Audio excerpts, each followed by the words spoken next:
Muita paz a todos, que Jesus nos abençoe. Do livro Jesus no Lar, do Espírito Nélio Lúcio, através da mediunidade de Chico Xavier, a lição de hoje intitulada A Necessidade de Entendimento. Jesus se reunia em casa de Simão Pedro, sempre junto a um pequeno grupo, apóstolos, seguidores, com o intuito de promover o culto do Evangelho no lar. E certa feita, um dos participantes trouxe ao culto evangélico enorme expressão de abatimento. Diante das indagações fraternas de Jesus, esclareceu que fora rudemente tratado na via pública. Vários devedores, por ele convidados a pagamento, responderam com ingratidão e grosseria.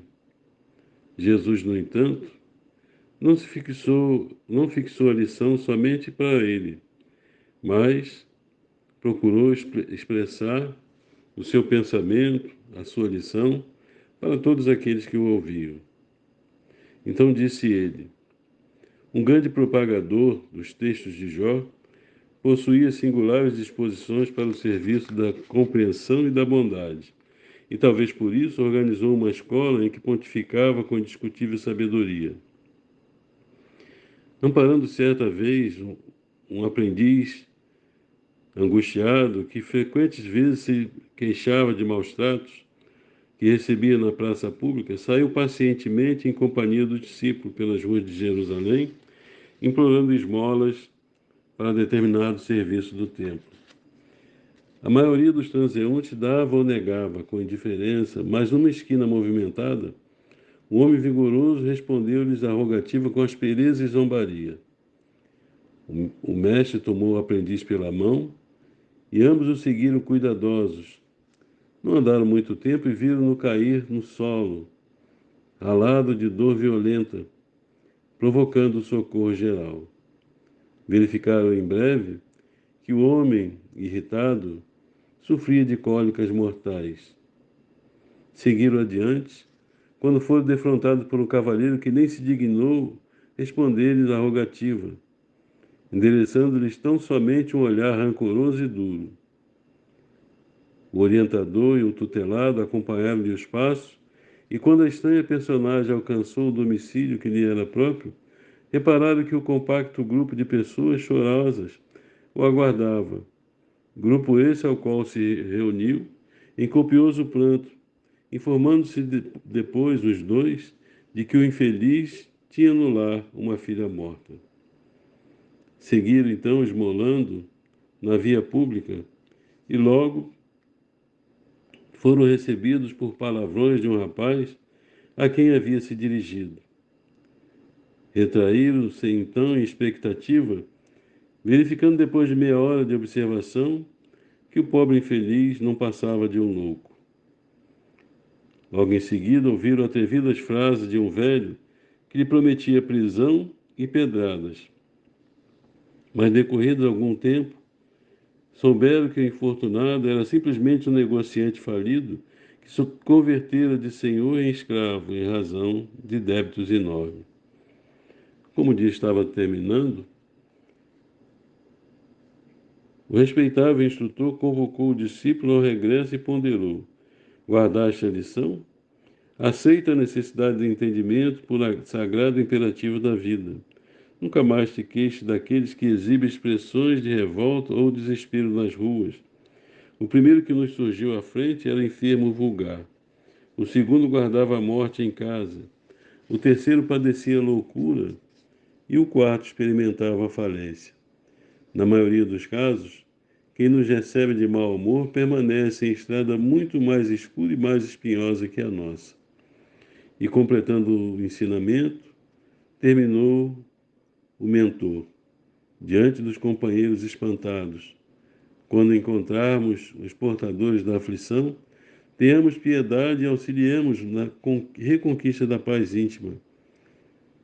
E assim, meus irmãos, podemos observar nesse ensinamento de Jesus que diante de qualquer problema, qualquer agressividade, qualquer receptividade de alguém, de mau humor, certamente vamos encontrar na história dele algum problema mais sério, vivenciando alguma experiência dolorosa, seja no lar. Isso normalmente ocorre, seja no trabalho, seja nas instituições religiosas, seja dentro do próprio lar. Quando alguém reage mal diante de qualquer situação, nós podemos observar que essa pessoa traz um problema no íntimo. Como citou certa vez Divaldo Franco, que relata que trabalhando numa instituição, chegou certa feita uma senhora e estava muito nervosa, muito agitada. Ele, na condição de chefe do escritório, chefe do setor, resolveu verificar do que se tratava. Afastou a moça que atendia essa senhora e perguntou a ela do que se tratava, em que ele podia ajudar. Ela não pensou duas vezes e desferiu-lhe um soco no olho, que fez com que ele caísse. Ele levantou-se então, voltou-se até ela e perguntou: "E agora, que a senhora já descarregou, do que se trata? Em que posso te ajudar?" Ela deu meia volta e saiu da instituição. Passado alguns dias, ela retornou ao local e quis falar com Divaldo. Alguém o chamou e disse: "Aquela mulher, aquela que te agrediu, está aí querendo falar contigo." E ele então levantou-se, dirigiu-se até ela e ela pediu perdão pela sua ação, pela sua agressividade. E contou-lhe então: "Eu estou com câncer e estive no médico naquele mesmo dia. E ali ele não teve a bondade de falar comigo de uma outra forma, foi muito radical e falou que eu estava com câncer e que minha vida estava por pouco." E ela falou que ela ia à instituição para receber a sua pensão, mas ela precisava esperar muitas vezes mais de um tempo até conseguir algum recurso para pegar um táxi e ir até lá.